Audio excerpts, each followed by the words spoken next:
Good afternoon, everyone.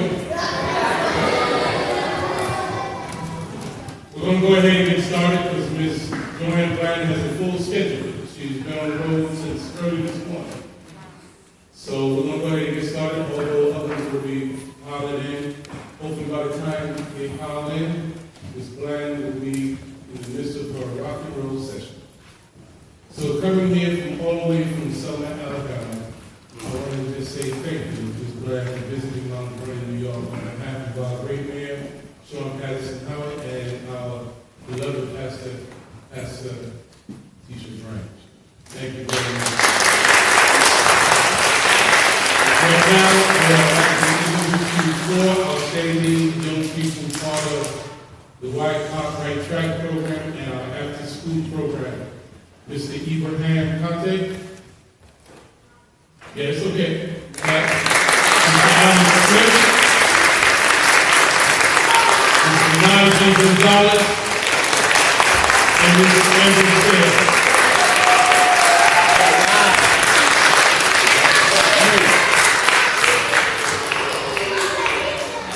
Good afternoon, White Cop family and supporting members. Ms. JoAnne Bland was born in Selma, Alabama, and is the co-founder and former director of the National Voting Rights Museum in Alabama. Ms. Bland was a highly active participant in the civil rights movement from her earliest days, and was the youngest person to have been jailed during any civil rights demonstration during that period. Growing up in the segregated South, she was not allowed to enter certain stores and was only allowed to go in the library and movie theater on days leaving color. As a result of growing up in segregation, Ms. Bland lost her mother, who died in a white hospital waiting for a transfusion of blood. Her grandmother encouraged her and her sister to march and become freedom fighters, even though her father disapproved due to his fear for their lives. It did not stop her, as when she was 8 years old, she attended a meeting with the Dallas County Board of League with her grandmother. Ms. JoAnne Bland began her activism in 1961, attending a Freedom and Voters' Rights meeting presided over by the late Martin Luther King Jr. The Student Nonviolent Coordinating Committee, also known as SNCC, was active in Selma and would encourage and organize local teenagers to participate in the movement, including marching on what is known as Bloody Sunday, March 7, 1965. Ms. Bland marched alongside 600 or more other marchers, which included then 25-year-old Congressman John Lewis and Chris Lane, many of them being brutally beaten, tear gassed, and hit by policemen on horses with blue clothes. They could not get away from the police as they moved in from the sides, back, and front. By the time she was 11 years old, she had been arrested 13 times. The first arrest came at the age of 8. Ms. Bland helped protect white Northerners who chose to participate in the march. They included ministers and college students. On March 21st, 1965, she marched from Selma to Montgomery, and during that same year in August, the Voting Rights Act was signed. Ms. Bland was one of 7 black students who integrated Page Parish High School in Alabama. She remains active in several local and regional organizations, including the Southern Christian Leadership Conference, the NAACP, the Sunflower Project, Ladies with Mission, and her church, the Ward Chapel in Prattville, Alabama. She has spoken at conferences and workshops from the Smithsonian Institution in Washington, D.C., and in the states of Maine, Wisconsin, Vermont, Minnesota, Georgia, Pennsylvania, Texas, South Carolina, and throughout Alabama. Ms. Bland served in the United States Army and is a graduate of the College of Staten Island, where she received a Bachelor of Arts degree. Ms. Bland was a co-founder of the Voting Rights Museum located across the Edmund Pettus Bridge. When she left the museum in 2007, she created Journeys for the Soul located in Alabama. Bland takes individuals of all age groups on a journey to the past. Through educational tours and lectures, she teaches the history of the civil rights movement and the struggle to achieve voting rights. Ms. Bland received the Robert O. Cooper Peace and Justice Fellowship on April 10, 2014. Ms. Bland uses her platform to promote the importance of voting and being an active participant in elections. As an activist, she made her mission to teach future generations about the past of segregation. Everyone, all the way from Selma, Alabama, let's give a big welcome to Ms. JoAnne Bland.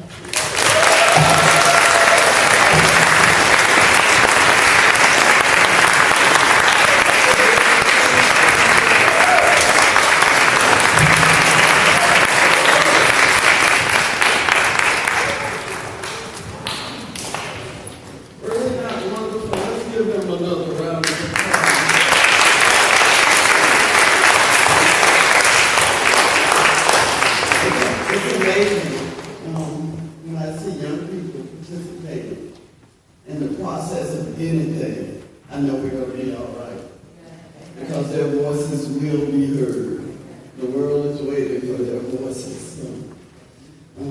I thank you guys for having me, and I'm sort of overwhelmed that you would take out of your busy day to come and see an old lady talk about growing up in the segregated South. And the first person who calls me old. Pastor, that's correct. I'm going to tell you a little bit about me and a little bit about the history. I started with telling you about me because that's the person I know the most about, okay? That was a joke, girl. Tough audience. Anyway, as I said, I was born and raised in Selma, Alabama. Selma is a small, rural town right in smack dab in the middle of Alabama. My grandmother came to live with us when I was 3 years old. My mom had died, her only daughter, her only child.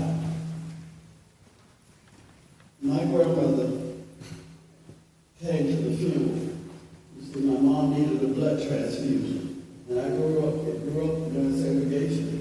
And the hospital didn't have what my older sisters called any black blood.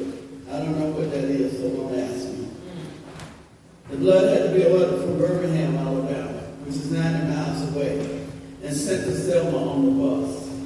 But by the time the blood got there, it was too late. My mom was gone, and my baby brother that was in her tummy had been born stillborn. My grandmother came to the funeral and she stayed. She had lived in Detroit for over 35 years, so she enjoyed some freedoms that we didn't have in the segregated South. She started talking to the women in the community about those freedoms, and they introduced her to a lady named Amelia Boynton. Mrs. Boynton and her husband, Selma Boynton, were our farm extension agents and now insurance agents. They recognized early on that we could vote. We could change some of those laws that were unfair to us. They formed an organization in the early 1930s called the Dallas County Voters League. Selma is the county seat of Dallas County. Grandmother started going to the meetings and she would take us. Boring. We had to sit at the feet of those history makers while they strategized on how they wrote this thing called freedom. Now, personally, I thought they were the dumbest old people in the world. I already knew Abraham Lincoln freed the slaves. Why are they trying to fight for something that we already had? Whenever I would ask, no one could explain it to me where I could understand it. And one day we were on Broad Street. Broad Street is the main drag through Selma, Alabama. At that time, all our stores were on Broad Street. There's a drugstore that's still there today, Carter's Drugstore. At that time, Carter's had a lunch counter, and I wanted to sit at that lunch counter, but my grandmother said I couldn't. She said, colored children, that's what we were called, then can't sit at the counter. It didn't stop me from wanting to sit at that counter. Every time I pass by, I see those white kids sitting on those stools, spinning around, licking those ice cream cones, and I'd be wishing it was me. This particular day, my grandmother was talking to one of her friends in front of the store, and of course I was doing what I always do, peeping that window, wishing it was me. This day my grandmother noticed, and she leaned over my shoulder, she pointed through that window toward the counter, she said, when we get our freedom, you can do that too. I became a freedom fighter that day. I understood instantly that the freedom that grandmother and her old friends were going for was a good freedom. You know, the one that would let me sit at that couch. I started going down to First Baptist Church, which was the headquarters for SNCC, the Student Nonviolent Coordinating Committee. They tried to teach me the principles of nonviolence, Pastor. I flunked. I just didn't understand that concept. Let me explain this to the young people. One, I grew up in the hood. Law of the land said if somebody hit you, you hit them back. You better not go home crying. I also had seen how whites treated blacks in Selma. And you don't want me to fight back? I just didn't understand that whole concept. the nonviolence training, one of my sisters would always lean over and say, "You can go outside now." And I get up and I go. I don't want any parts of that. No. I'm proud to say I've come a long, long way since then. Violence in any form is wrong. We're going to have to find a way to rid this planet of violence. But I do have flashbacks, so keep your hands to yourself.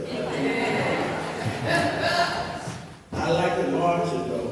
When they come out of that church to go on the youth march up to the courthouse, I jump in that line like I have been training all day long. We march up to our courthouse where the board of registrars is on the first floor, where you register to vote for young people.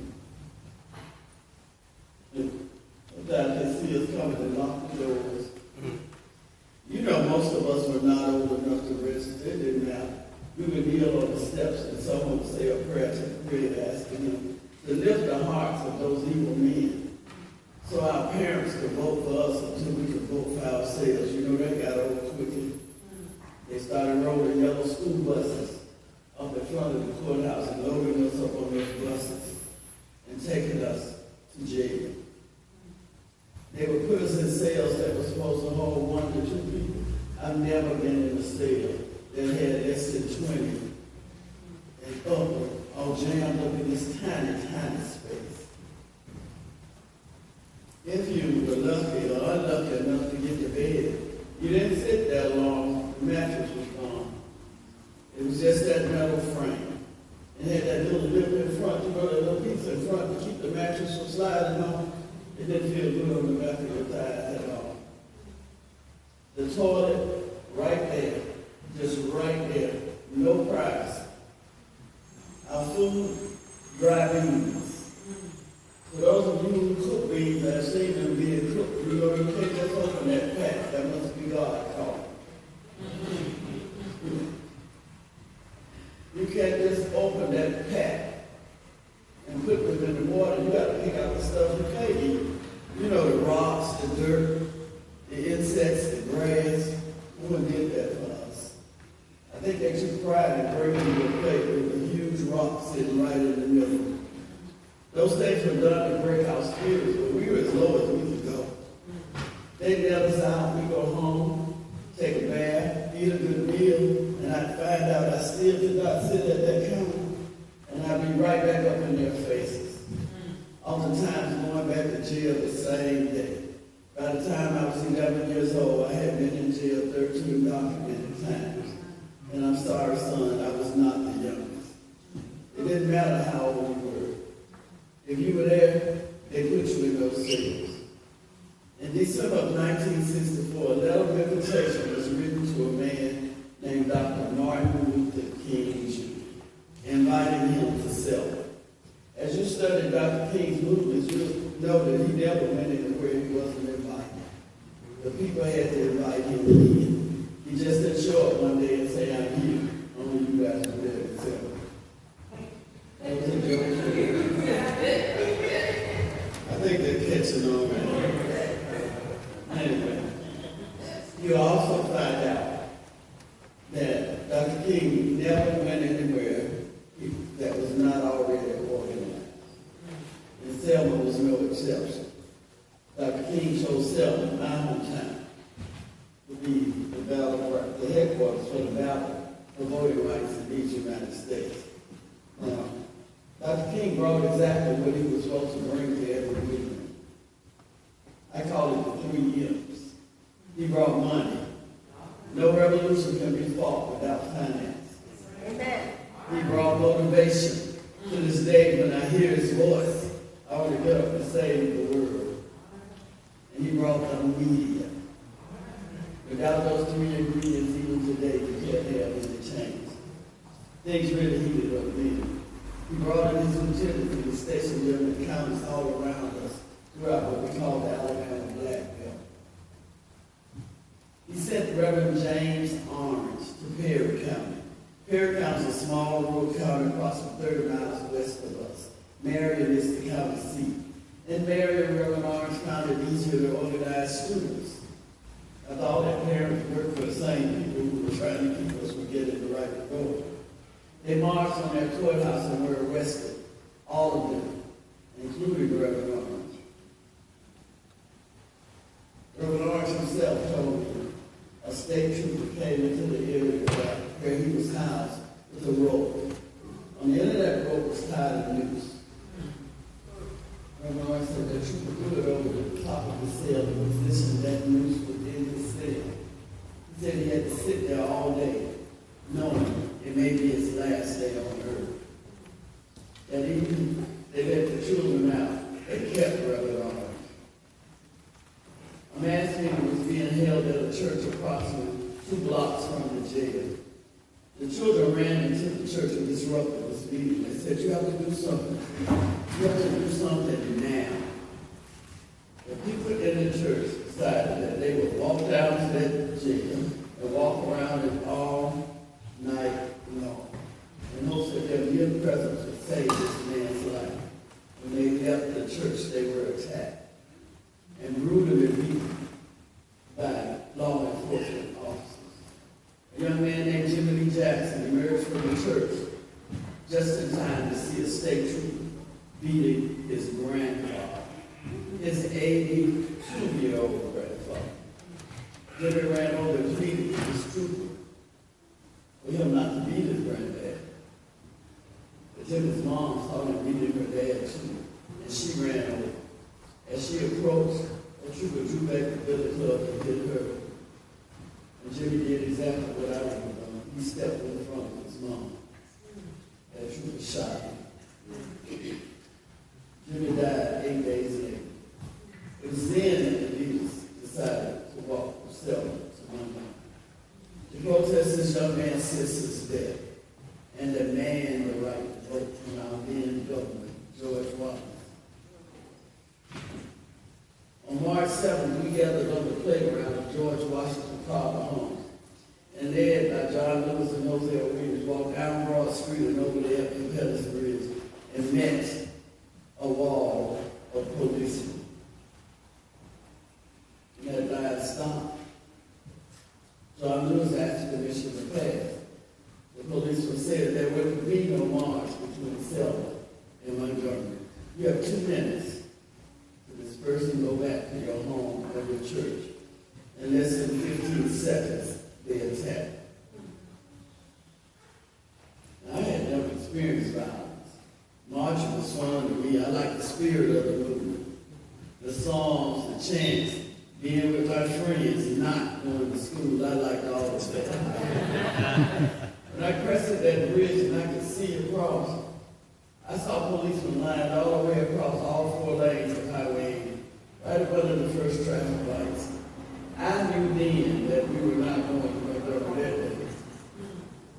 As I came down further, I noticed that the service roads on each side were filled with policemen, some standing, some sitting on cars, some sitting in cars, some even sitting on horses, which further confirmed that we were not going to Montgomery that day.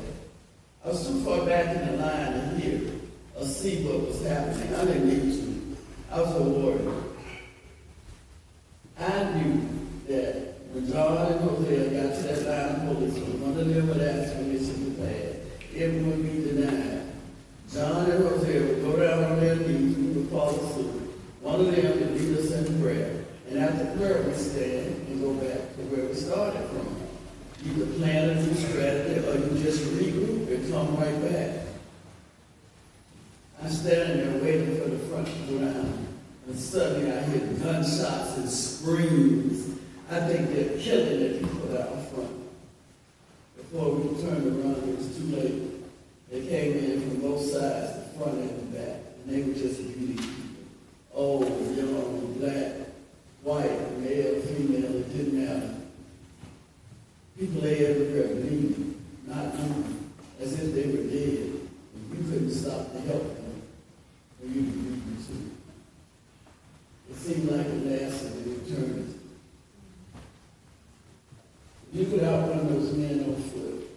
You couldn't outrun the ones on horses. They were running the horses into the crowd. The horses were afraid. They were rearing and kicking. People were being trampled. Bones were being broken. The last thing that I remember on that bridge that day is seeing this horse and this lady. And I don't know what happened. If the man on the horse hit her and she fell, I think the horse is wrong. I do know as I sit here 58 years later, I can still hear the sound of head maybe when it hit that pavement. The next thing I remember, I was on the city side of the bridge. I was in the back of a car, and my head was in my sister Nova's lap, and Nova was crying. When I became fully awake, I realized what was falling on my face were not my sister's tears, it was her blood. My 14-year-old sister had been beaten on that bridge and had wounds in her head that required 35 stitches, 7 over her right eye, and 35 in the back of her head. Yet, on that following Tuesday, when Dr. King came back, I held that same sister's hand as we followed Dr. King and Dr. Abernathy across that bridge.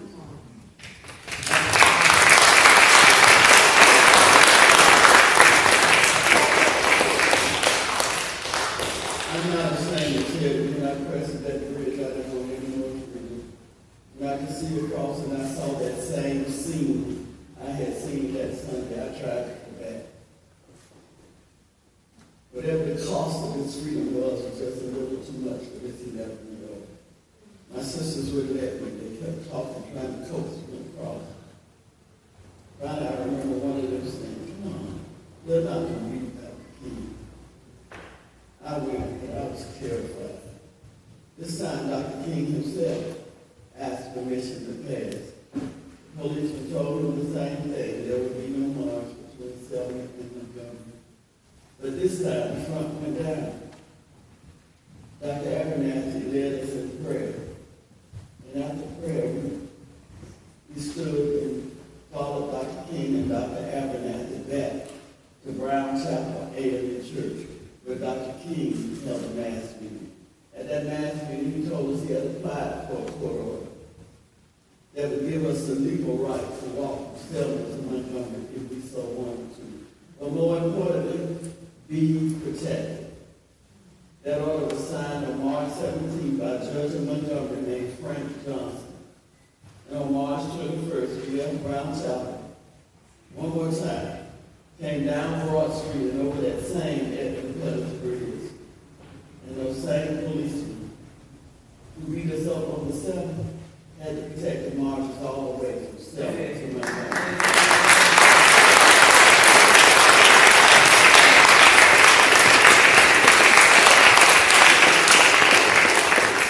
5 days walking to get to that cabin. 54 miles. There were no hotels between Selma and Montgomery today. There were none needed. Everything had to be brought to the marches. I walked the first 10 miles and the last leg from St. Jude in Montgomery to the cabin. And August 6th, that very same year, the Voting Rights Act was signed. And it removed those obstacles that prevented us from voting. And that same act has been under attack ever since.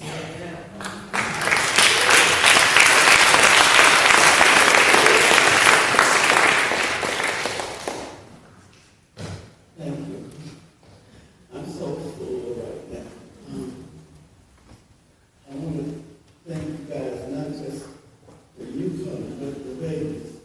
They need to hear. They need to know that they're empowered. So I was rather upset when you moved them to the back because I knew they were going to be quiet.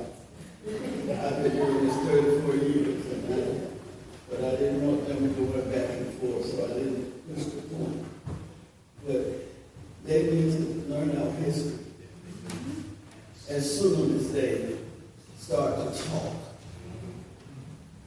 Because we've been so jaded with our children go to school all the years, European history, white European history. And as if people who look like us didn't do anything. We built this nation and our children should know it.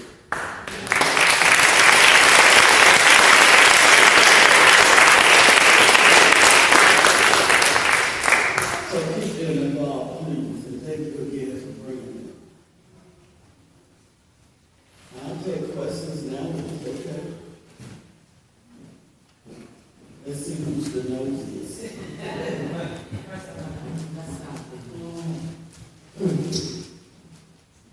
Well, beloved, for those that I have not had a chance to meet, I'm going to teach your branch. Welcome to our house. Miss JoAnne, we just got here. So this is the time where if you have a question, you're welcome to come up to one of the mics, come up to this mic and ask your question. So that we can hear you. Yes, ma'am. I forgot. If you don't ask me questions, I ask you personal questions. Real embarrassing personal questions. Okay? Thank you. So there are young people that have a question, so if anyone has a question, you're welcome to come down.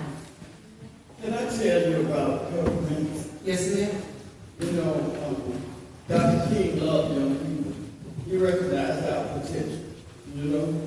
And he would always be there to talk to us. And when Dr. King would ask you about your day, and so how was your day? You want to tell him every detail, okay? From the restroom breaks, everything you want to tell him. And when it was time for you to move out of the way so someone else could get to it, he would give you a peppermint. The little flatness, it started like peppermint. And did you get this out of my purse? Your grandmother thinks, I was going to bring a different kind of peppermint, but she says you like the hard ones. So if you got the hard one, I just soft one. So I graduated to the big balls, and this is how I get my sugar. I'm a diabetic, so you know we steal sugar anywhere we can.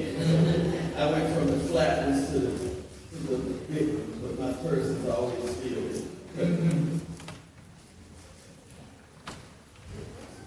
So, young man, come on in.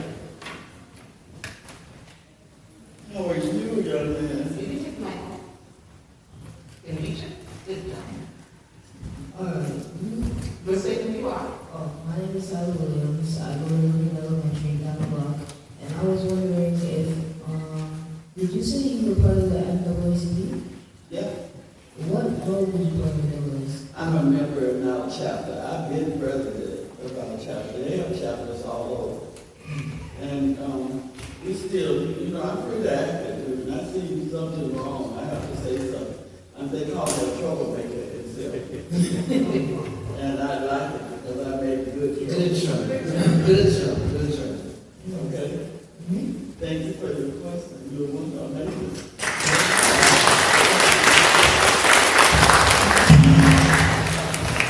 The young lady, I'm sorry to forget, come on. Give your name and ask your question. Don't be shy, young people. The question is great. Hi, Dorothy. I just wanted to know, you said there were like police around it. Were there many polices? No, lots of police. Lots of police. Was it hard to get out? Oh, yeah. Oh, yeah. If you look at, as you grow older, you're going to see footage of that actual day. And you'll see how hard it was to get out. You just, they carried me out. Because I fainted, he hit me. I don't remember whether I was hit or did I just faint after the lady, because I don't know what happened after. The next thing I remember, I was on the other side. Thank you. You're welcome. Thank you for your question.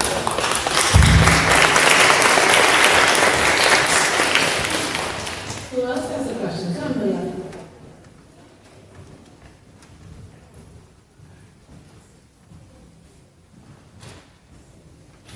Yeah. If you have a question, you can make a line right behind this wonderful soul. And that way you just come and say your name.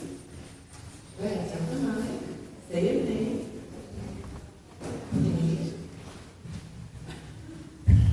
There you go. Hey, my name's Logan. So,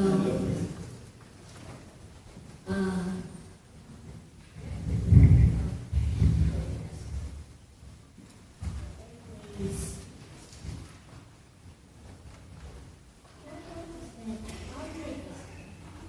Say it again.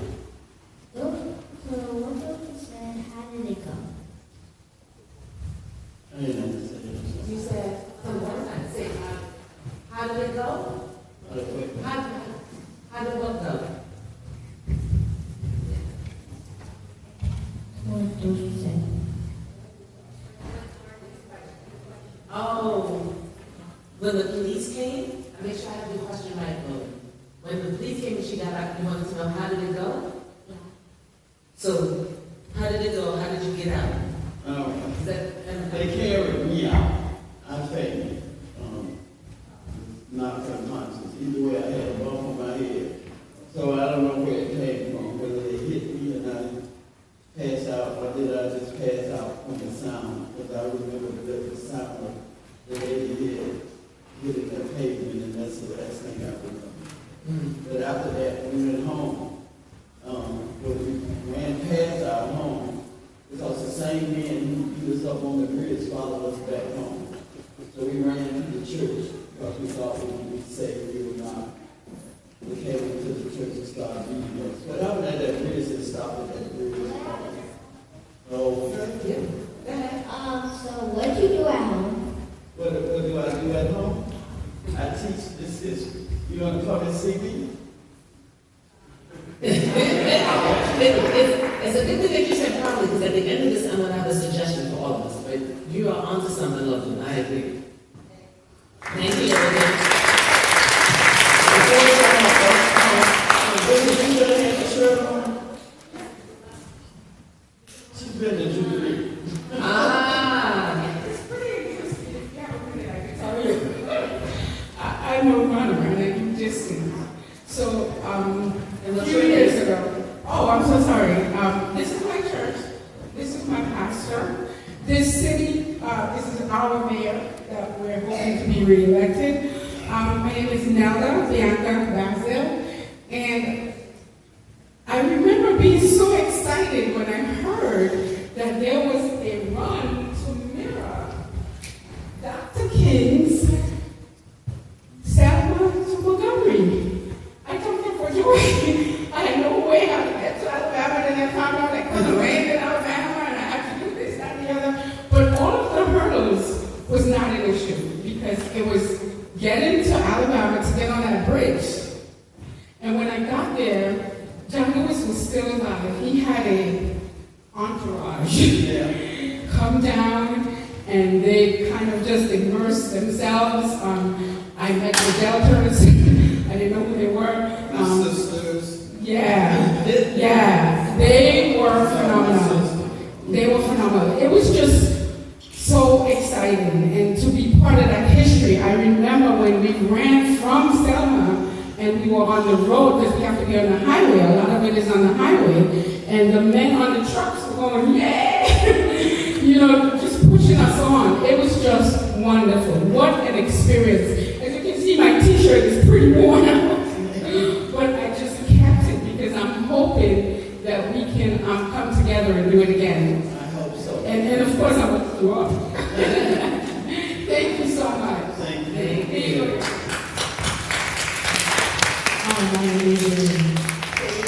My name is Jalen, and I wanted to ask. Hi, Jay. Jalen. Hi. You have such a nice face. Can you look at me? Now say what? How are you? I'm just fine, sweetheart. How are you? I wanted to ask, how did it feel when the police came to It was you? terrifying. It was scary.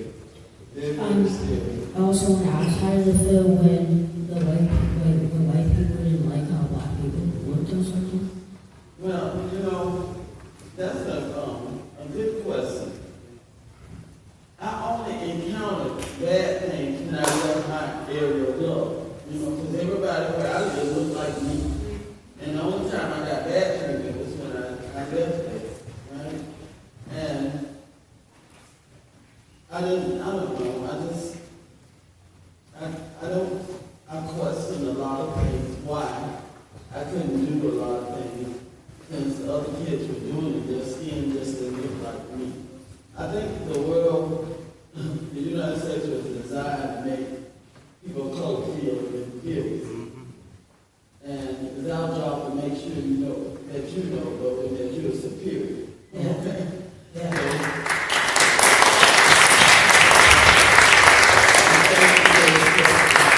My name is Tristan, and I have a question.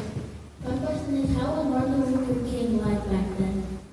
Oh, he was an amazing man.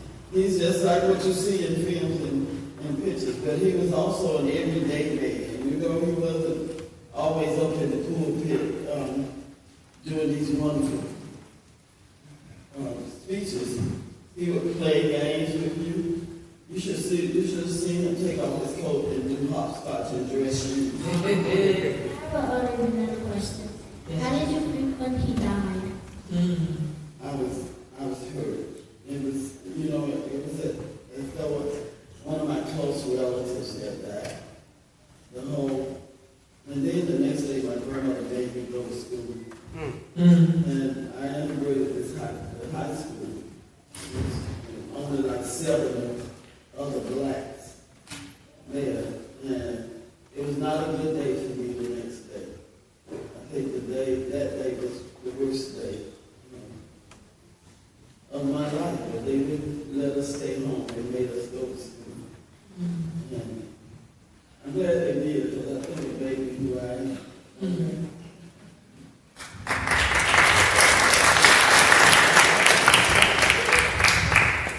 Hi, my name is Mason, and my question is, when you was younger, who put you in the white school? My dad. I'm glad you asked me. I'm so glad you asked that question. My dad told me they had a swimming pool.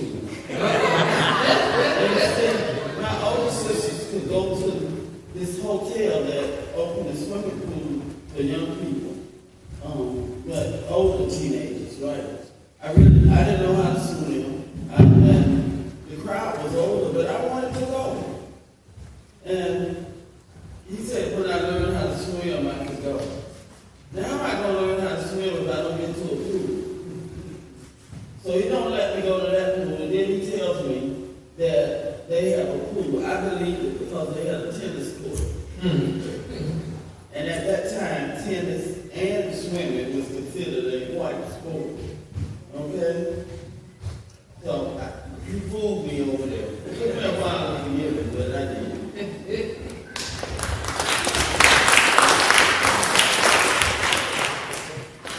My name is Amari, and I have a question.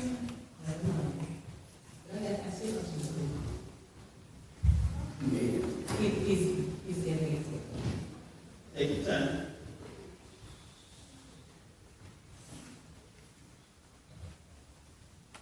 Suppose I ask you a question.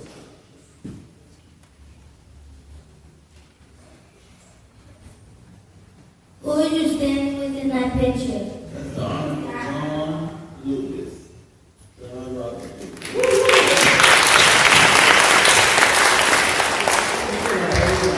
was an amazing man. I was dragging him to a piece of cement. As the lady said, he comes with Congress. He brings Congress. It's so funny to see those Republicans on the front line. But anyway.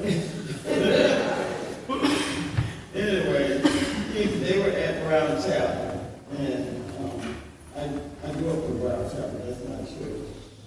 Or was my church. And I grabbed him and said, John, I need a picture. I'm trying to preserve some cement where we left from on what is known as Bloody Sunday. You have to take a picture there because I need it for advertising so I can get money. I said, I have to take advantage of those opportunities. So I drove him with the very little protest to the cement. And we took pictures there. So. My name is Fabrice. I was asking, how did you make it when you heard the gunshots? Well, I was terrified. I didn't know where to go. And then it was major panic. Because soon you see the smoke rising up from the ground and it engulfed us, and that was the tear gas. It came in the form of smoke when they shot the tear gas into the crowd. So I was terrified. And So how did you feel when you heard it? When I heard it the other side, And when you heard people screaming? I was scared. I wanted to escape, and I tried, but I couldn't.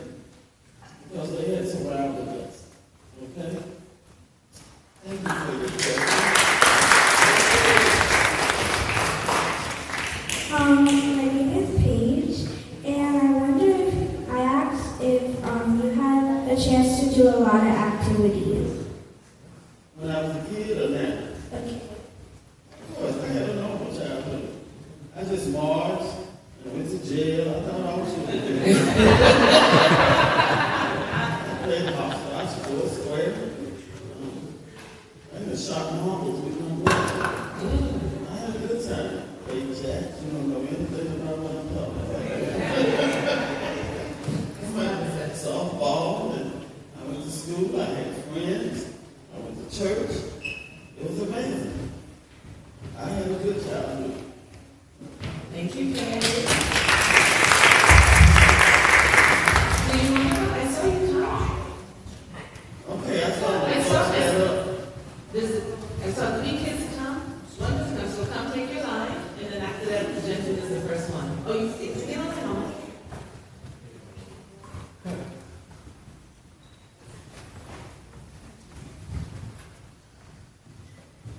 I have another girl. What's your name?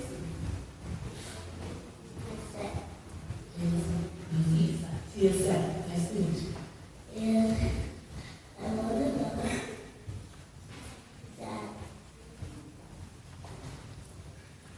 where you came from. I came from Selma, Alabama. It's a southern state that's mostly rural.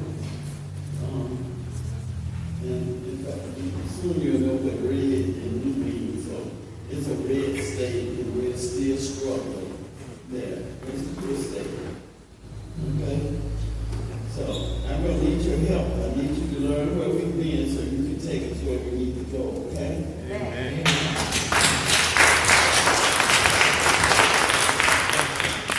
So the rest are going to ask you the questions later before you leave. Okay. Yes, sir. There was a gentleman, I saw, the gentleman who was so kind to let the kids come first. Oh, of course.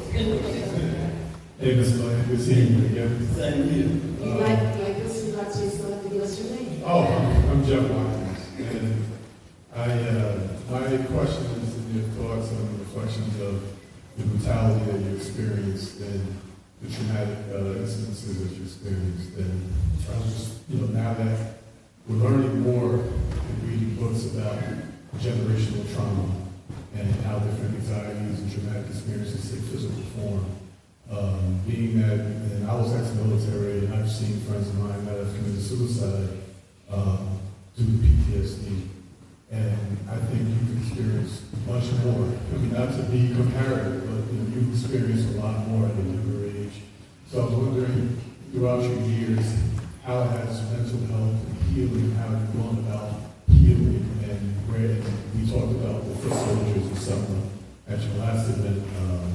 How do a lot of people in the community, how have they healed, and what have you seen that they've gone through to help that healing, and have you seen generational trauma? You've asked me yourself. You know, for every major tragedy in the United States, they bring in psychiatrists, counselors, and others to help people talk through this. No one came to help us. Life went on. It's like it was the next day. It was back to normal, right? And so you internalize it. You don't realize it, how it affects you until we personally, much later, that it started to manifest itself. I didn't like you because you were just like those white folks who attacked me. And I treated you different than I would treat her. And as I grew older and was raising my own child, I realized I was doing the same thing they were doing. They did to me, to you. So it can't be right. So that had to be God. That had to be God. He steps in when you least expect it.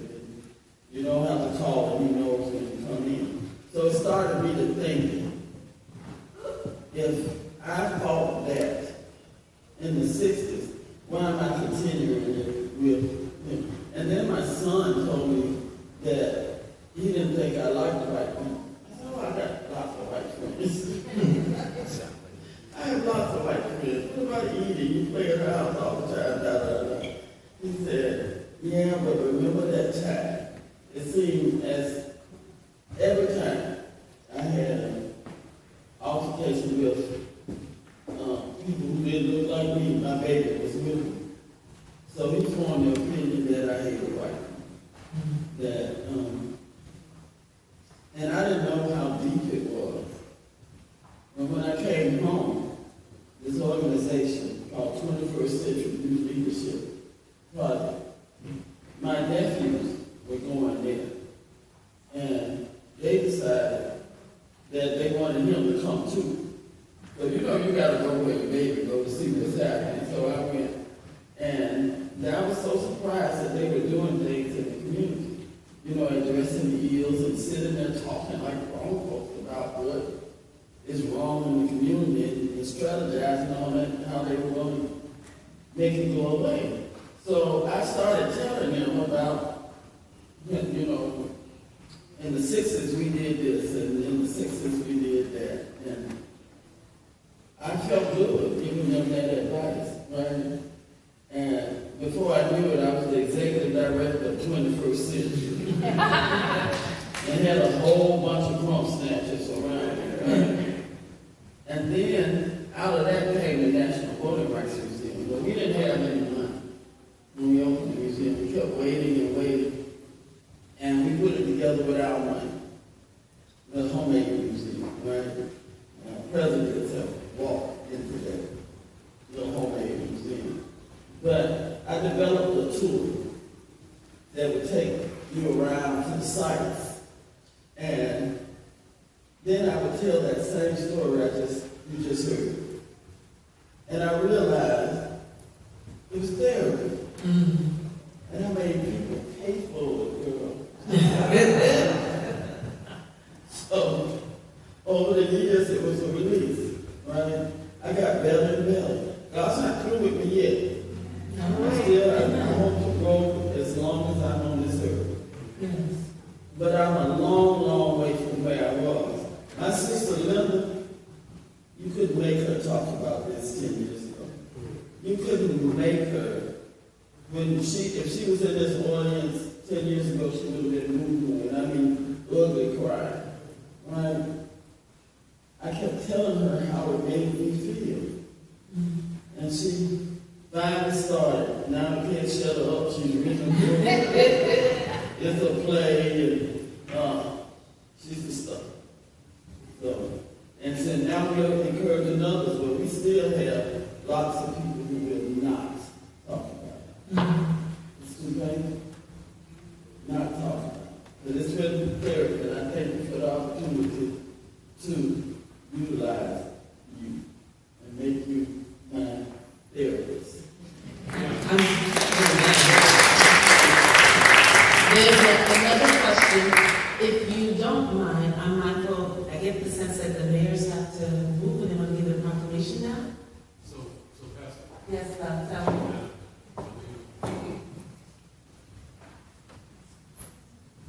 Another big thank you, a round of applause for Pastor Branch and Mr. Bland.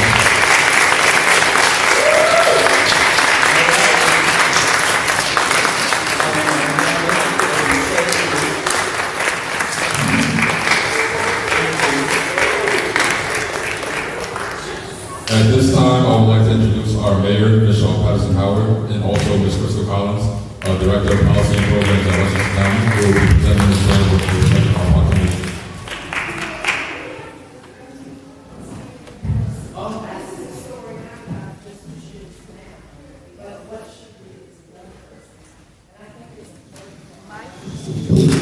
Amen. So this is the act. All the young people and teachers come and stand around. Ms. JoAnne Bland, Ms. JoAnne, we're going to let you rise. Come together.